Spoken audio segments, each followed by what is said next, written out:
Danny was always his own worst enemy. I want to shit in his Cadillac, you know? So you say mention Metal Maniac, they say, oh, Jimmy Snuka's bag boy. You know what I'm saying? He carried Jimmy's bags. Piece of shit. And fat fuck and a no good fucking washed up piece of shit. Book me, book me, book me, book me. I'm your best friend. Wrestlers have themselves made wrestling look bad. That dude is a fucking chump and a piece of fucking shit. And if you ever had the balls, and I said it to you in the locker room, I said, if you have the balls, be a man and stand up to me. You have something to say? You're awfully humble. You were awfully humble all those years while you were training. Yes, Drew, yes, Mr. Anderson, blah, blah, blah. But now you're a fucking asshole. And you're a piece of shit. That Thursday, we're going to the premiere of 350 Days. Obviously, we're doing that. Yeah, you jerk. So now you're talking shit about two people. I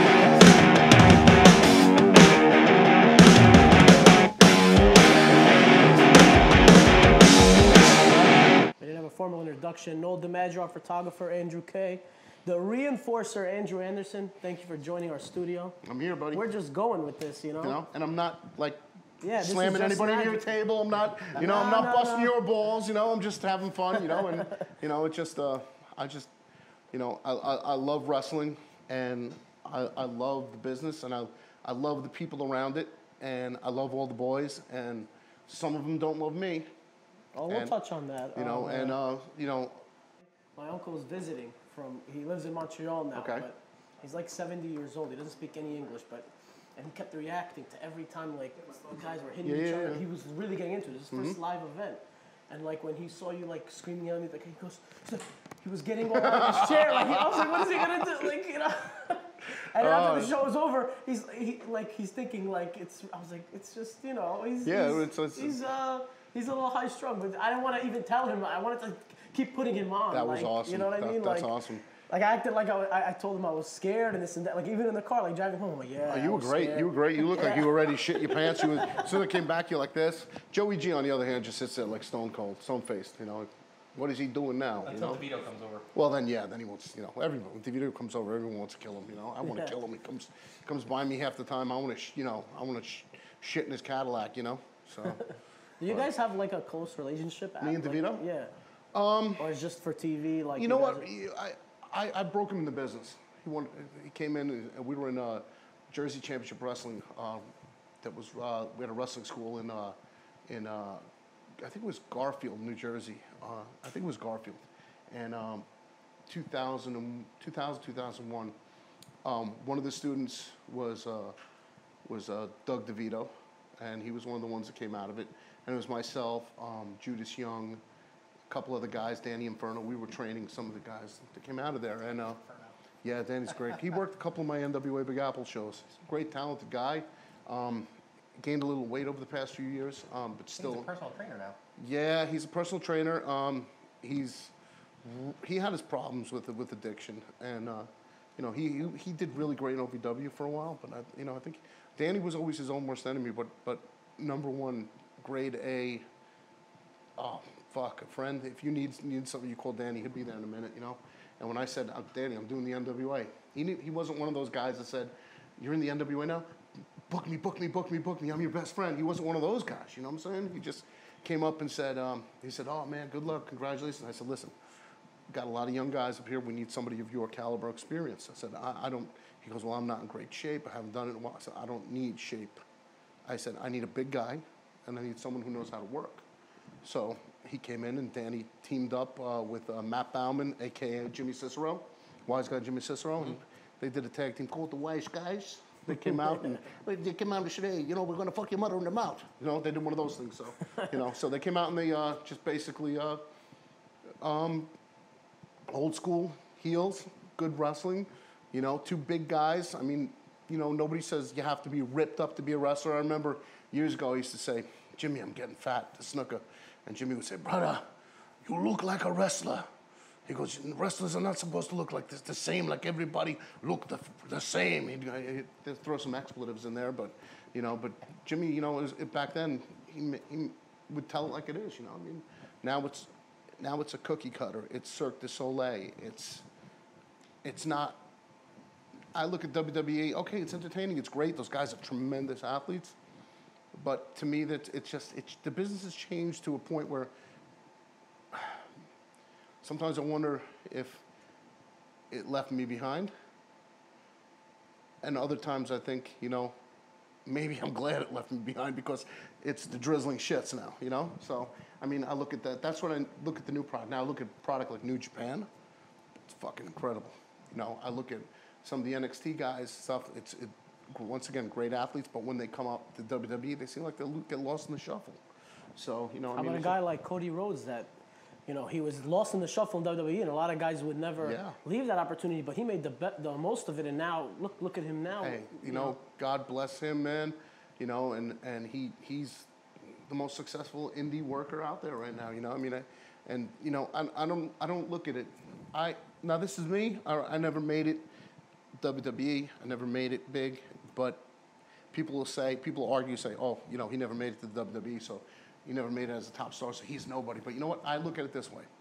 I don't look at it as you're a WWE wrestler, an ECW wrestler, WCW wrestler. And Brian Blair said this to me. He said, I look at it as you are a professional wrestler. You are a wrestler. You do the same thing that they do. Maybe, it doesn't matter if you're a bar band or an arena act. You're still out doing what you do, and you're doing the same thing. You're playing music. You're playing music to people. Okay, and that's not. I've seen some guitarists that were 12 years old that would piss on Yngwie Malmsteen. I've seen guitarists that were 40 years old and 50 years old that would piss on Yngwie Malmsteen and guitarists of that caliber, Eddie Van Halen's. I've seen, it's like every generation takes it up a notch, but those guys never make it, and some of them do, and it's, you understand, am I making sense? Absolutely. So it doesn't matter. It's just that you're not found. You're not. You haven't been seen by the right guys. All the old timers kept telling me for years, and I'm not tooting my horn because there's a lot of guys that are going to say, "Oh, it's all about him. It's all about Anderson." You know what I'm saying? But I have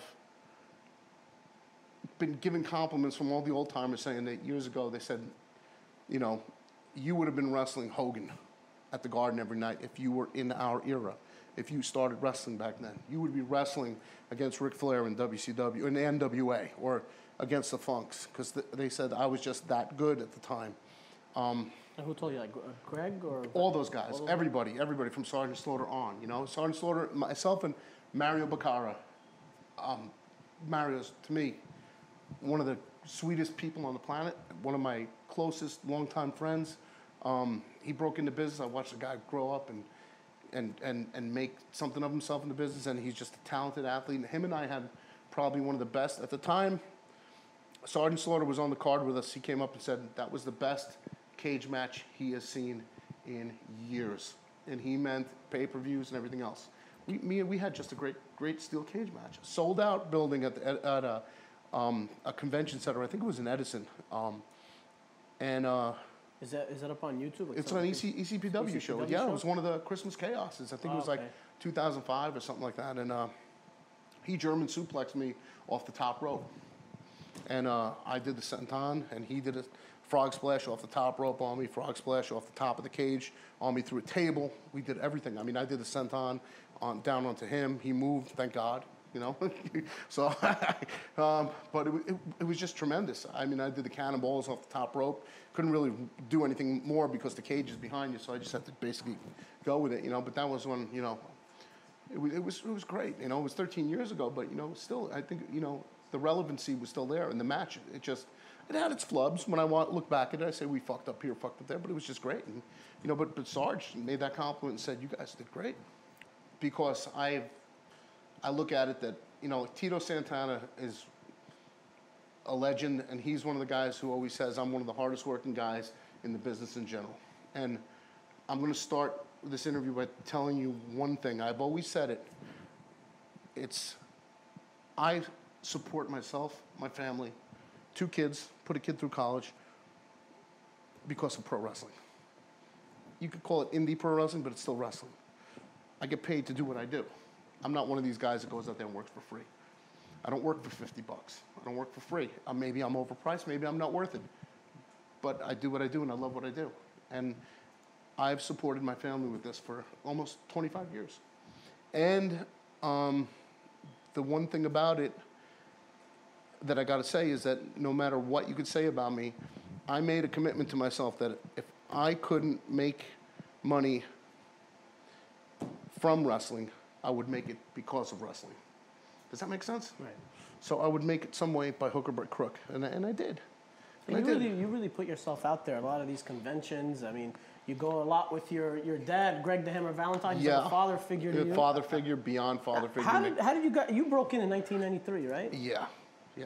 And did you know Greg at that time, or when did you start to get to know Greg the Hammer Valentine? No, I was friends for years. I was friends since 1987 with Mike Masters, a.k.a. Rocky Jones, who trained Gino Caruso and trained Kodiak Bear. He trained Nunzio. You know, he was one of the trainers that trained all those guys. Even trained the executioner, Jerry Fazio. And here I was, this kid in college going to a bar called Fatso Fogarty's in North Arlington, and there was this guy who was bartending. They said he was a wrestler. Now, he's a wrestler. Who the fuck is he? You know what I'm saying? I come in and it's Mike Masters. I remember him. He used to put people in sleeper holds, and he used to actually get out there and wrestle. He wrestled guys like Playboy Buddy Rose, Iron Mike Sharp. He wrestled Roddy Piper. He wrestled Hogan in Japan. You know, he wrestled everybody. So, in his day, Cripple, Rip Oliver. I'm throwing names that probably the people who are looking at this say, who the fuck are they? But, you know, I mean, so Rocky Jones was the first, my connection to wrestling besides all the Anderson, you know? So everything else, you know, we're all Polacks, so by the way. So, but besides that, but it was like, you know, do you want to become a wrestler? No, become a doctor, lawyer, engine chief, just not a wrestler. You know what I'm saying? No, I'm not a racist. The engine chief comment was not a racist remark. So I didn't say anything. I'm not a racist. So, because somebody got mad when I said that, and I was also accused falsely before of being a racist because of something that I did not say or text, but it was proven. I proved my innocence, and I got the text to prove it. Thank you from the 3 people audience over there. You know, now, for a lot of people that don't know what you're referring to, is there something you could touch on without going into detail about it? I got angry at another wrestler, and you know, like some people do, and I fell into that pitfall where you vent on social media. Well, apparently one of them, this guy who says he's a wrestler but is not, I'm not going to mention his name because I'm not going to feed into anything, but he tried to be a wrestler but failed miserably because I think he was just, you know, one step away from being a turd in a gutter. But he basically was baiting me through text, asking me what happened with these other 2 guys, who I said were useless at the time, pieces of crap. One of them, I've ironed it out with both of those guys since then. And but he baited me, and then he posted a picture of me with the word racist on it and this text saying I used the racist remark, and that was so freaking not true. And I had the text to prove it. I had to literally call, you know who came to my aid on that? Tony Atlas, Alpha Jr., Tom Brady, and Crowbar. They were like the ones saying, you know, they were the ones calling me up saying, you know, you KKK loving SOB. And I was like, oh my God, you know, I'm saying this. But we were laughing about it because it was so obvious that it wasn't true. You know what I mean? I mean, it's just one of those things. I mean, I had promoters calling me up, what did you do? And NWA President Bruce Tharp and the Vice President James Beard at the time, they called me up and they said, dude, we know that's bullshit. You know, you can tell it's doctored, it's bullshit. So everybody was really cool about it, you know what I'm saying? But it was an attempt to try to, you know, screw me over. So basically, you know, you learn not to vent on media. Like, you know, so certain people have done this, you know what I'm saying? I mean, Timmy Plasma, you know, every hour on the hour. Now, how did you get the moniker the Siberian Tiger in 1993? How did that character come about? That came out. Gino Caruso and Kodiak Bear. They had lions, tigers, and bears. And then they turned around and said, they looked at me, you could be the tiger. I said, what? You're going to be a Russian. I said, I'm going to be a Russian. They said, yeah, you're going to be a Russian. So, wow, okay. I could speak a little bit of Russian. I could speak fluent Polish. And I was like, you know, so I don't know all the words in Polish and Russian, you know, but I know the dirty ones, you know.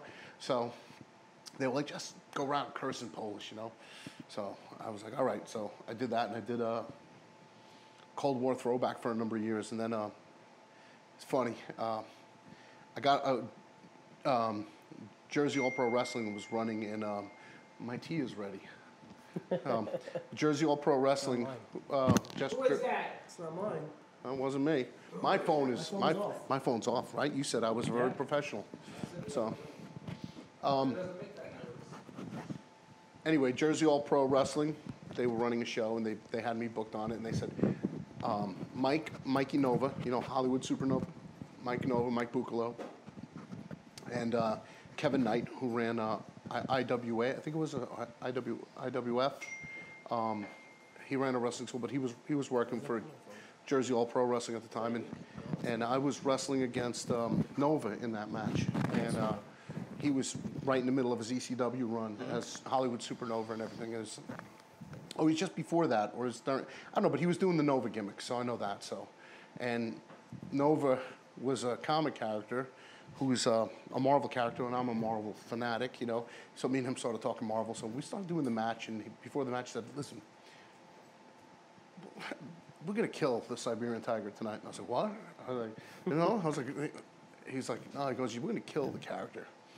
He goes, "You're an Anderson. You're gonna be an Anderson, and that's the way it's gonna be." So, all right, I'm thinking all these promoters have me booked on the poster as Siberian Tiger. They're not gonna be too happy. So for a few years out from then, occasionally I was still wrestling booked cross country as Siberian Tiger because I was teaming with Nikolai Volkov all the time. And Nikolai was he mentored me. Nikolai mentored me, but we'll get back to that later. Siberian Tiger, Kevin Knight came out, and he was managing me, and he came out and said, you know, him and Mike Nova, and Donnie B was my manager. Donnie Buccalo, which is Nova's brother, so ironically, you know, so they would manage me. I wrestled Nova, I put Nova over at the end of the match. You know, Siberian Tiger sucks. You know, you're not even Russian.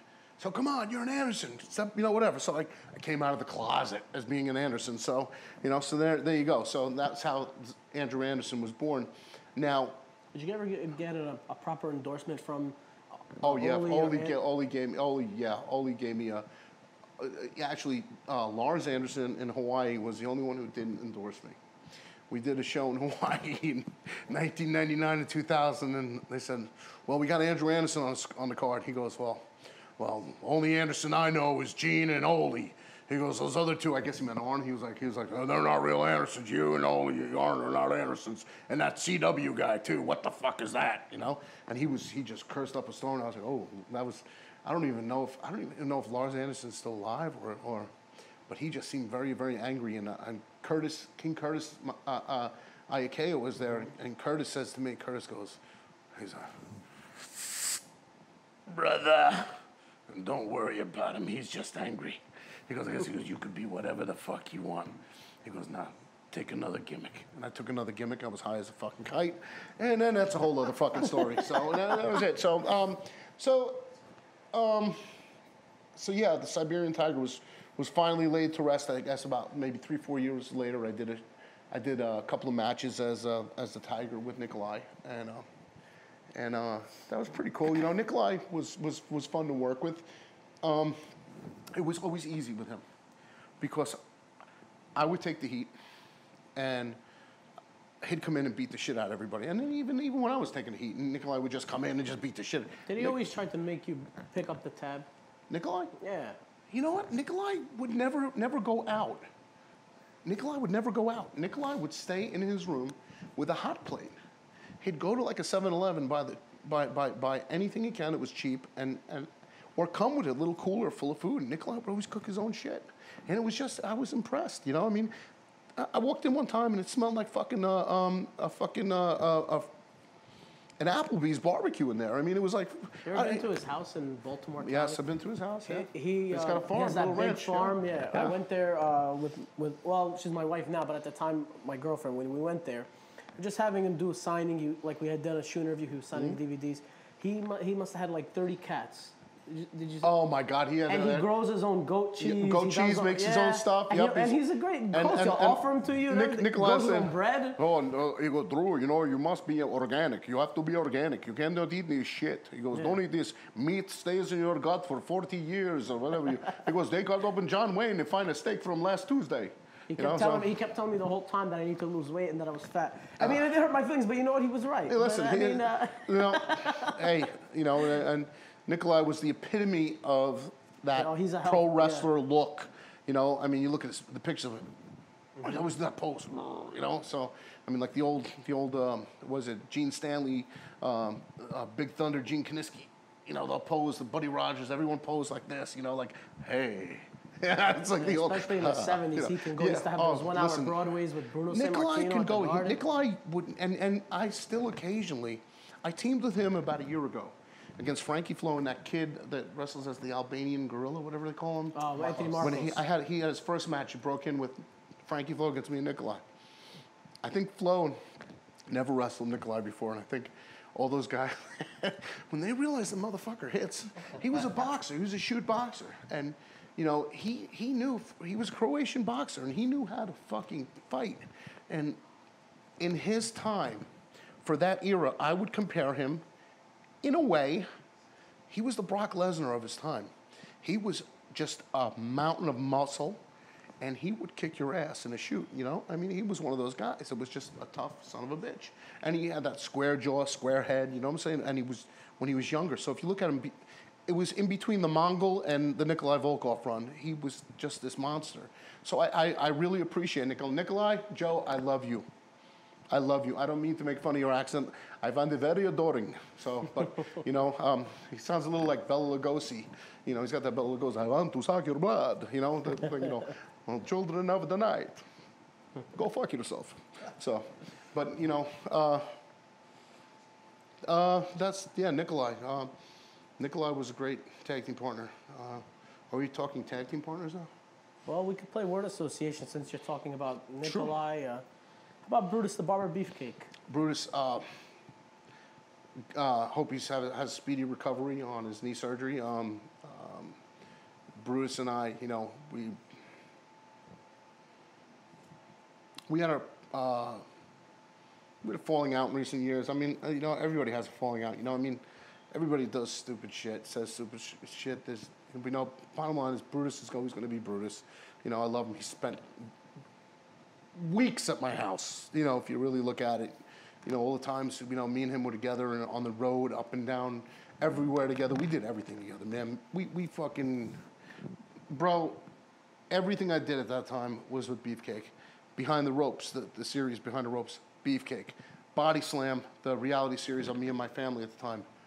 They filmed 4 episodes. Beefcake was in almost every episode. So it was always me and Brutus, me and Brutus, me and Brutus. And I felt bad because it was like me and Brutus were getting booked as a tag team, you know, when Brutus would be booked solo or against each other. And it's sort of like, it was the connection that brought me and Greg close, you know, because Brutus wound up straying. He met his current wife, Missy, and he strayed away from everybody. And, you know, but we're still all a family, you know. So we're still all a great big dysfunctional fucking family, you know what I'm saying? So, you know. It's like a brother you had a big fight with and now you made it. But it's good to hear. You know, when I saw him at WrestleCon, I said, bro, come on, you know. And he looked at me, and I said, you know, life's too fucking short, you know, come on. You know, and we were both like, we just started talking to each other. He sent us a direct message on our GoPro Wrestling Twitter handle after he saw your interview, and he was not too happy. Yeah, but it's good to hear that. Yeah, we ironed it all out, you know what I'm saying? That's good to hear. You were mentioning Beyond the Ropes. What happened to that? There was a documentary. The producers for Behind the Ropes, it was great. I mean, the best thing about it is this. We have a lot of behind-the-scenes footage of Jimmy Snuka. And Jimmy is, I always say I have 3 dads in professional wrestling. My pops, like Alpha is pops to a lot of the guys. My pops is always going to be Jimmy Snuka. Jimmy was the guy who broke me in. Jimmy's the guy who got me my start in the business. He brought me out. You know, he always had that thorn in his side, the Metal Maniac that was taking all his bookings and everything like that. And Maniac tries to take credit for training me and everything, but he never did nothing but get in the ring with an ice pop in his mouth and a cigarette in one hand and try to teach me how to bump. You know, which was kind of ridiculous, you know, brother. You know, it looked like he had 2 pounds of shit in a diaper in his pants, you know, but it was really Jimmy was the one who brought me up and helped me out a lot, you know, and over the years. And I remember driving up, and we had an impromptu match. There was a guy who wrestled. I remember the name Sky King, and Jimmy was supposed to wrestle this guy Sky King, and for some reason he was not there, so they didn't have somebody, so they threw me in the ring with Jimmy. It was for up in New Bedford, Massachusetts, and this is actually my first match. I didn't know I knew wrestling from, but I never really worked. And I got in a ring with Jimmy under Hood, and Jimmy walked me through everything. And that was really, honestly, my first match. So, and that was, I remember driving up to Boston, from Jersey to Boston in my Camaro, and Jimmy stopping at every McDonald's and getting a cheeseburger on the way, and I was like, he looked so fucking good. And he eats a cheeseburger. I eat one, I blow up and he can eat 3 of them. He still looked fucking great. I was like, the hell? It was the early '90s. I mean, he was at the time he was Eastern Championship Wrestling heavyweight champion. Now then EC turned into ECW, and so it was pretty cool. I remember he just got done wrestling Terry Funk the night before, and it was me, him, and Iron Sheik, and it was a good time. Those were good times. I look fondly back at those times, and like I said, so Jimmy was my first pops. Kevin Sullivan is my papa, and I call him Papa because I call him Papa Smurf. So I call him the Travelocity, you know him. So, and Kevin I know since back when WCW. I met him back then, and at the power plant facility, and Buddy Lee Parker, the power plant facility. You're around a lot of great minds. Is that why you have like a lot of thick skin today? I want to, you know what I'm saying? sure these guys must have rode you and rode other people. They beat the shit out of me. Buddy Lee Parker, nobody was tougher. He beat the shit out of me up there, down there in Atlanta, and he beat the fuck out of me. I went down there for tryouts, and he beat the shit out of me. It was fucking amazing. I loved every second of it. But I got close with Kevin, and that's where I met the world's highest paid secretary, Janie, who worked for WCW, and I met her, and I stayed friends with Brian Knobs and everybody. We were all like just like more acquaintances. I didn't really know them because I was still the kid. You know what I'm saying? But then Kevin and I want to, going on tours overseas, and then I remember one time we're in Africa in 2011, and Barbarian was running shows for UPWF, and I'm sitting in the hotel room now. Me and Kevin tormented each other in the room. I remember we both had the runs, the real bad runs from Montezuma's Revenge in Africa, and I just remember looking. There were 2 shower stalls, and right next to each shower stall was two bathrooms, and it was a little thin wall in between. Me and him were like dueling banjos in there. But I just remember getting out and looking. I'm looking at the floor, and there's shits on the floor. I'm looking at him, go, "You shit!" And he goes, "It's the chocolate chip cookies. This is the chocolate chips." I said, "That was 2 fucking days ago." "No, it's the chocolate chip cookies, you fat bastard." He's going like that. It was him. He actually shit while he was running to the toilet.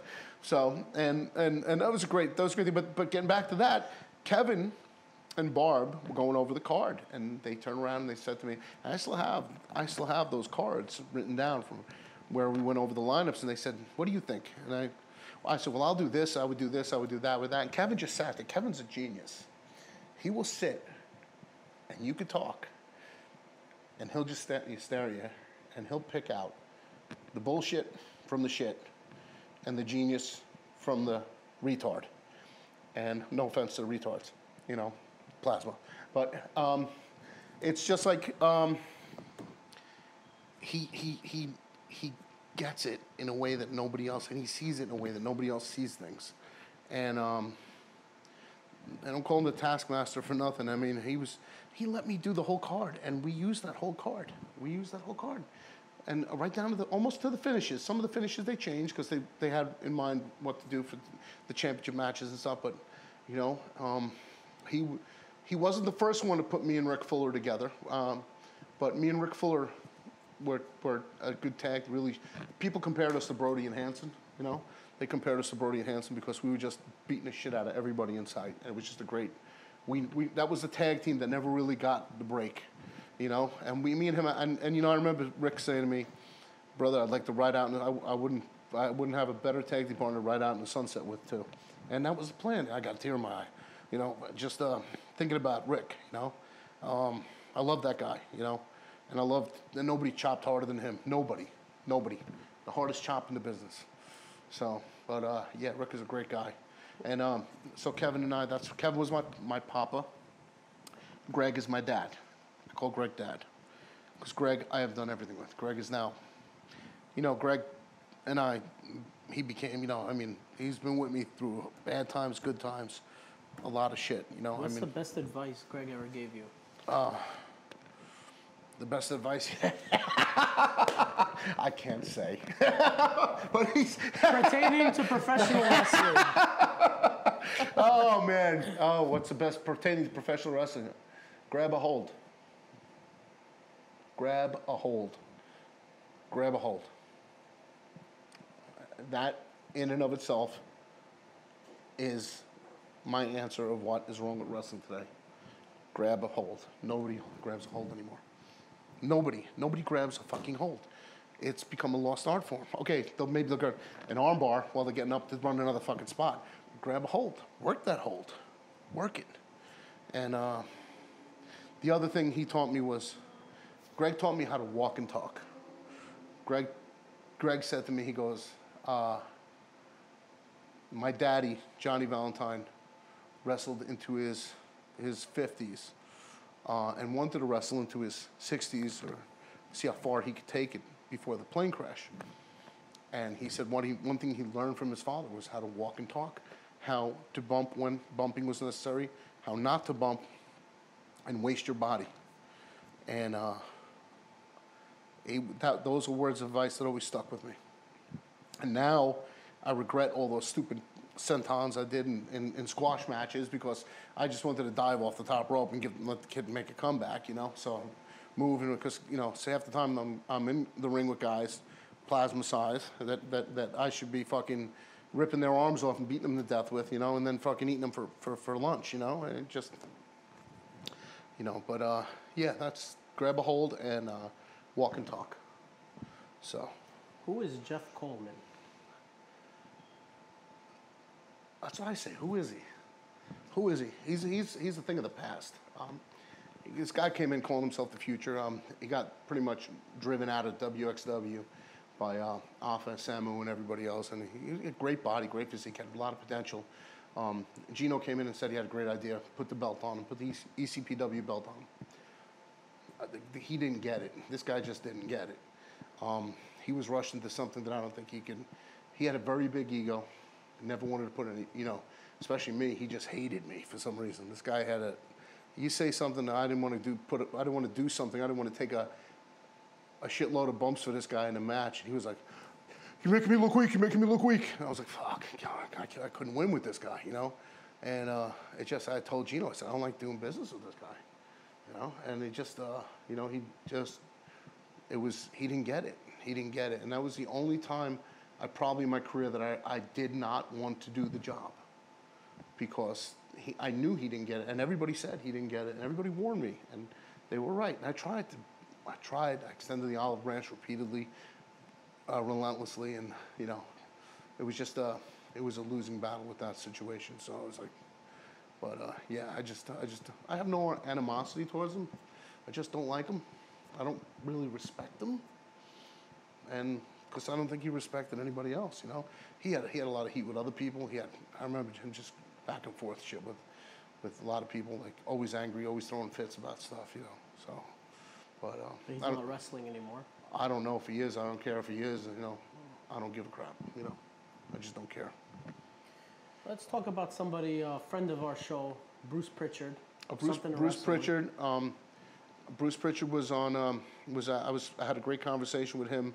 And it was the first time I ever actually met him was at WrestleCon. We were at a WWE pre-WrestleMania party at the hotel, and had a great conversation with him about my going blind in my right eye, and about my career and everything, and how I've been successful with the acting and everything, and he was happy to hear that I've done things other than that. And so Bruce was very much a really nice guy, you know what I'm saying? Very, very good guy, a man who I always respected and always wanted to pick his brain, and I got that chance that day to pick his brain. Him and I talked about something that a lot of people didn't know, that they were checking me for MS at that time, around April. And a lot of the general fans and everyone didn't know, but I went blind on, I think it was around March March 17th, 18th, something like that, and I went blind suddenly in my right eye. I was eating at a Mighty Quinn's, having a brontosaurus rib, and it was great. And I just remember going home, and that night I had a line right across my eye, inside my eye. I kept rubbing my eye. This is gonna go away. And then felt like I was looking through a dirty screen. And that morning, my eye woke up, and it was almost sight. I could only see light on the top. I went to the optometrist at a lens crafter, and couldn't find nothing wrong with my eye, but my pressure in my eye was high. So then I went the next day to the emergency room in Holy Name Hospital in Teaneck, New Jersey, which would be called Holy Shame. They didn't even have anything to check the pressure in my eye, but I'm sure they billed my insurance because I have awesome insurance, Horizon Blue Cross. So, but you know, it was just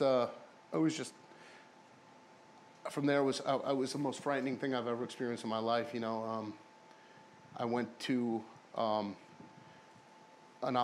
ophthalmologist, 2 different ones on a Monday and a Tuesday, and then I went to a neuro-ophthalmologist on a Wednesday night. What did they say was the cause of it? It was called optic neuritis, and the number one cause for optic neuritis is MS. So what they did was I was in the hospital for almost 5 days, and they put me on IV anti-inflammatory steroids, corticosteroids, Solomedrol, 1,000 milligrams. I was put on an IV drip for that, and you know, it was really touch and go. I went to a neuro-ophthalmologist, and I had a neurologist take care of me at Englewood Hospital. Great people, Dr. De Niro and Dr. Weinberg and Dr. Goldfarb, you know. So they did a great job, and they diagnosed me with what everybody else has diagnosed me at the time. They said it's probably optic neuritis. Now, the neurologist did MRIs and CAT scans of my brain. They did it of my cervical spine. They found no lesions, nothing. And yes, I have a brain. So I know this guy is cooking one right up. I smell it like a bad fart in his brain. Just the mice were going. Ee! So that's exactly where I was going. Yes, so I have a brain. 2 college degrees will tell you that. So. You went to St. Peter's like I did, right? Yes, I did. Peacock, right there. Go. All right. So, then I get the vision restored, but they want to do a spinal tap, check the spinal fluid, and bottom line is the proteins and everything in my body came back that I don't have MS. I don't.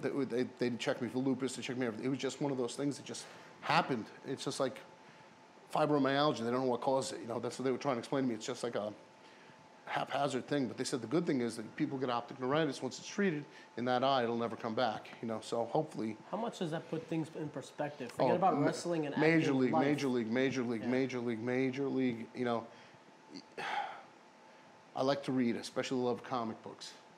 I like to watch History Channel, Discovery Channel. I like to watch the Military History Channel. I love to watch all that stuff, and that's something that Kevin Sullivan and I have in common. We're both history buffs. We both agree that we could learn from by not making the same mistakes we made in the past, but we both agree with a lot of that stuff. But not being able to see my kids, not being able to wake up in the morning, see the sky, when you have somebody shining a light in your eye, in your right eye, and then they go to your left eye, and you jump back because where the fuck did that come from? And the guy said, I just had that light in your fucking right eye, and you just see blackness. It was like looking into the heart of a black hole. You saw nothing. It was horrible. How about right now with your eyes? I have about maybe 10% vision loss. That's what they said the last time. So, but everything's come back pretty damn good. During that time period, were you actually working? Were you wrestling? Well, I got to tell you what happened. I wrestled that Friday night when it happened, but when the Saturday, so I thought it automatically might have been from a trauma. But doctor says to me, she goes, the neurologist says, now she says you have to, you know, take it easy and relax and let the anti-inflammatories work. I said, okay, all right, that's all well and good. Now, I'm here in the hospital. You guys ran all these tests on me. Everything's done, right? We tested you for everything. Now we just got to wait for the results. Okay. An hour of IV. You have to still keep me the rest of the weekend? And she was like, well, you know, we'd like to. And I was like, well, okay, listen, insurance reasons aside, check me out. I got to do a show called Rescue Mania in Rutherford. and I worked for Rescue Mania in Rutherford. I said, check me out. I will go wrestle that show. And she's looking at me like, are you serious? And I'm like, I will go wrestle that show, and then I will go home, get showered up, cleaned up, wrestle that show. I promise not to do anything crazy. I will come back Sunday morning to the infusion center, and I will get my 1 hour infusion of anti-inflammatories and let progress take its course. And did you work that show because it was WrestleMania weekend and it was a big show at the for you guys?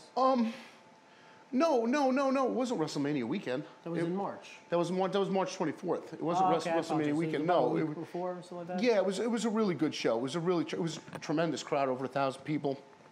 The fire department event. Yep. Fire department, first responders, police, everybody was involved. It's a tremendous organization, and the company is actually called Rescue Mania, and I'm glad to be a part of it. And there's going to be a Rescue Mania 2 coming soon, and I don't have the exact date, but and a 3 and a 4, and so things are really working out. I wrestled twice that day. I had a handicap match. Were you there? No. I had a handicap. That was the night. Unfortunately, that was a funny story. Like that was a good one. Yeah. We got triple booked that night. Did you really? So I took a booking for someone, Mike took a booking for someone, and then I think another company contacted the main page, and we don't know who took that last booking. So we ended up getting triple booked, and we had to go with who we said yes to first. Okay, well, that's okay. So it was PAPW, Crowbar, and LAW. Okay. But we went a week without saying anything to Crowbar because what we tried to do was we tried to see if we could have other people like maybe help us out. Yeah, and maybe yeah. we could do like an A, B, and a C. So you were team. trying to wait to But see who was going to come to bat for you, yeah. We didn't want to wear ourselves thin, and but that was the only time you guys we ever. missed a great event. Oh yeah, we heard. You But, know? I mean, that was the only time we ever said. I Man. had a handicap match, and killed these two poor bastards. And then I had I do a run-in during Adam Kerr and Crowbar's main event, and I laid them both out.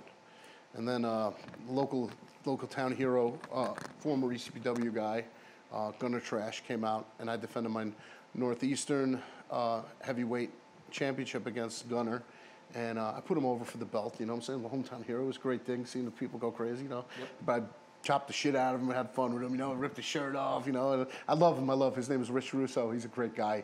He's just a really good friend. And just a few years back, I was going through some really tough times, and he gave me a Bible, and he's very religious. He gave me a Bible. I still have that Bible with me.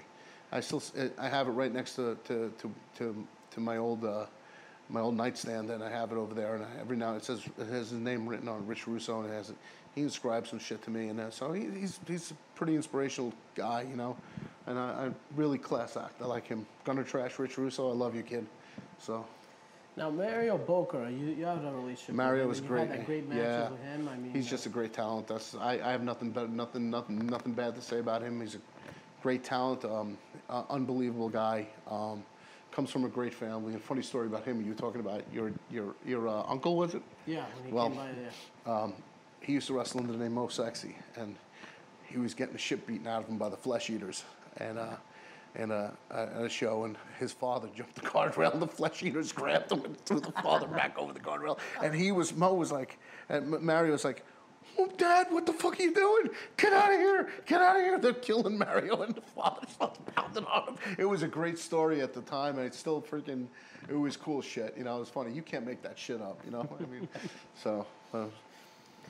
Rodney Mack. Let's talk about Rodney Mack. The Red Dog. Rodney Mack, listen, he just went through a little bit of a tough times. He had some back issues, some health problems, and he's back 100%. He's back in the gym. His wife, Jazz, and his children, all beautiful people. I love them. He's my tag team partner for the NWA. Him and I have tagged a lot together, and, you know, one of our best matches was for an NWA Big Apple show. We wrestled against two monsters, Gene Snitsky and Mike Knox, and we had some good matches with them. And, you know, Ronnie is one of the toughest son of a bitches on the planet. He used to box, and he's one of the toughest son of a bitches on the planet, and one of the nicest guys you will ever meet. Ronnie, I love you, buddy, and I hope, you know, we're gonna tag together really soon. So, and we got a lot of stuff going on in Cuba and Israel, and we'll be back together again, buddy. I love you, man. We're gonna mention that Cuba thing in Yeah. shortly. So let's talk about Gino Caruso. I love Gino. Gino's a friend of mine. So a lot of people don't like Gino because Gino, they don't like me because Gino does things. Gino marches to his own beat, to his own drummer, and he does things, his own way, and I respect him. And you know what? He gives me a lot of work, and he takes pride in what he does. And some people say he don't. Some people say his shows are all student ticket seller shows. But you know what? He has a wrestling school, and he's got to make a living. You know what I'm saying? And this is how you showcase the younger talent. If he don't put the younger talent on the show, if he doesn't get them trained, who the hell is going to book them? So everybody has a start, People can knock whatever they want. They I mean, the guy has had shows since 1998, 99. Yep. He's been running shows Yes. while every other territory's been going out of business. He's been there. still He's like me. Gino is like me in a lot of ways. People called me the cockroach. I'm the cockroach of professional wrestling. You stomp on me, I run away. You drop an A-bomb on me, in the ashes, I am still there. Andrew Anderson will be there. That's basically what it is. Yeah. I'm the cockroach of professional wrestling. And ECBW is pretty much right now, I think, the cockroach of promotions out there. It's been around. He's done everything. He draws huge houses. Like at one time, nobody was outdrawing him. He just had great shows. That one with me and Mario in the cage. I mean, that was sold out shows. I mean, he still runs great shows in New York and everything. He always has great talent. He showcases a lot of the veterans.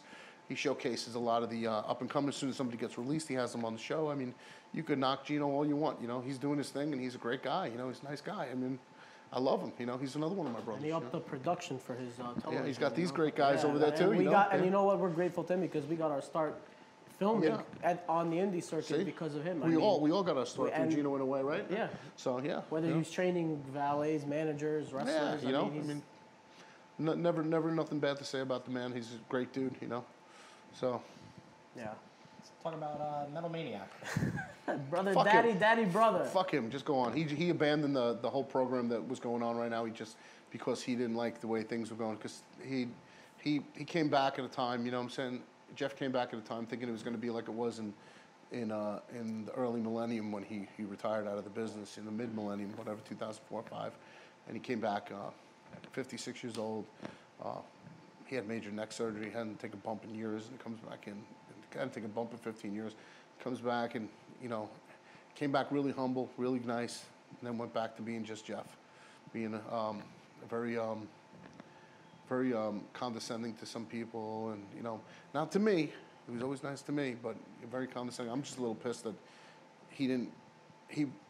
people were putting him over left and right for the past few months, and then for the past 8 months, and then all of a sudden you just leave without finishing the program. I was always the kind of guy that said, when you retire on your back. When you leave the business, you leave putting somebody over so that there's a legacy to leave behind, so somebody else could start a legacy and start something. I mean, that's just the nature of the beast, and he went against everything that Jimmy Snuka and Don Morocco taught me. You know what I'm saying? When I first met him, and I first met him was in the promo room, filming for TV, and I was just like, man, this guy does not like me. I don't feel like... You don't like anybody. He acts like... you know what, though? He's grown on me since, but I have to respect the fact that he's been in professional wrestling for a long time. And if you sit there long enough listening to the guy, he has some great stories. He has great stories, I mean, everybody's got stories. Being around Jimmy Snuka... Jimmy Snuka to him is like Greg Valentine to you. Would you say that? Yes, in a way. But it's different because, I mean... He was looked at. People, if you say mention Metal Maniac, they say, oh, Jimmy Snuka's bag boy. You know what I'm saying? He carried Jimmy's bags. You know what I'm saying? And did all the bookings. And the problem was this, that the difference between me and Greg and Jeff and Jimmy, or Tokyo Monster and Kevin Sullivan, the way we all run it, everybody has somebody that they latched onto and has been their mentor and their friend, and you get booked with them, and problem with Maniac and Jimmy was Maniac just wanted to work Jimmy. Or if he couldn't work Jimmy, he wanted to work somebody who he could just destroy.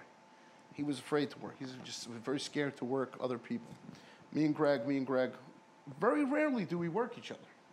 Just recently we started tag team because I want him to team with me more to keep him out of the ring so he can do less for his own protection. The man is 68, 69 years old. I love him like a dad, and I don't think he should be running around all over the place. he's a vet, and he deserves to be treated like one. You know what I'm saying? You know, and the difference is that I'll wrestle somebody else on that card. You know what I'm saying? And I'll work with everybody, and I'll do this and that, and then I just leave with Greg. He's like my dad and my big brother and best friend rolled into one. You know, that's a different story there. You know what I'm saying? So I mean, it's a total different relationship when you really think about it. You know what I'm saying? And Jeff got bookings because of Jimmy. I don't get booked for Greg. I get Greg booked. You know what I'm saying? I'm already booked. I get Greg booked. Yeah, I've seen you at Chiller and all yeah, these. I do my own. I do my own thing. New York Comic Con. You know what I'm saying? Now Greg does help me get books on occasion. He'll help me get a book. He'll say, "Can you use another hand?" It always works. One hand washes the other. Both hands wash the face. That's how it works. You know what I'm saying? So, but I mean, Jeff's whole thing was always just basically, Jimmy gets booked. You got to book me. That was the deal. I was curious, when you would get booked at say a Wizard Con or Chiller, did you get your own table and then whatever you make you get, or they give me a table. They pay you. They give me a table and I keep 100% of what I make. Okay. Or I'd cut a deal with an agent, like I would have the midget Jimmy Decker be one of my agents. Or Eric Sims. Or Sims really doesn't really book indie guys that often or do anything. You know, he has me on his website and everything like that, but it really doesn't really do much for me. Sims. He's a friend of our show too. He's a pain in the ass sometimes. He's a pain in the ass, but I love you, Eric. He's a pain in the ass, but he's a good guy. Really, he's harmless and he tries to help the boys. And out of all the guys I've ever dealt with, like when it came to, he always if he booked somebody with us, they were there. Oh, he never missed a booking. He is. He may have you pick up the tab for lunch. Yeah. He's a little. His butt cheek squeal. But I tell you what, though, I like him. I like Sims too. A lot of people don't. A lot of people. He's another guy. A lot of people are gonna knock him. A lot of people hate on him. You know, but you gotta get to know him. You gotta get. But I rather not that he stabs you from the front, but I'd rather have somebody like him than somebody that's a complete unprofessional douchebag. I won't mention any names there, but there's a lot of them in this business. You know. Yeah, there's a lot, and they come and go. But Sims has been there for a while. Sims knows what he's doing. By Sheik, but Sims, he's harmless. He's a good guy. No BS with ESS. No BS. Yeah, true. That's true. You know, he knows his. You know, and that's why he was. He's another good guy. He brought Vader for.